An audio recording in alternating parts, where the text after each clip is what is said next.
অ্যাকুরিয়ামে খাবার দিচ্ছিল শাশুড়ি। ছেলের বউ দৌড়ে এসে শাশুড়ির হাত থেকে কাচের চুড়ি খুলে নিতে নিতে তনিমা বলল, এগুলো আমার জন্য এনেছে, আপনি পড়েছেন কেন?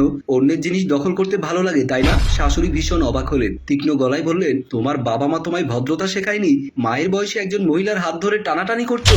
আপনি খুব ভদ্রতা শিখেছেন। ছেলে বউয়ের জন্য উপহার এনেছে আর আপনি সেগুলো নিজেই দখল করে নিচ্ছেন, এটা আপনার ভদ্রতা? আবার আমার বাবা মাকে তুলে কথা বলছেন। এই মেয়ে, ঠিকঠাক ভাবে কথা বলো। তুমি জানো তুমি কার সাথে কথা বলছো? তনিমা মুখ বেঁকিয়ে বলল, খুব জানি।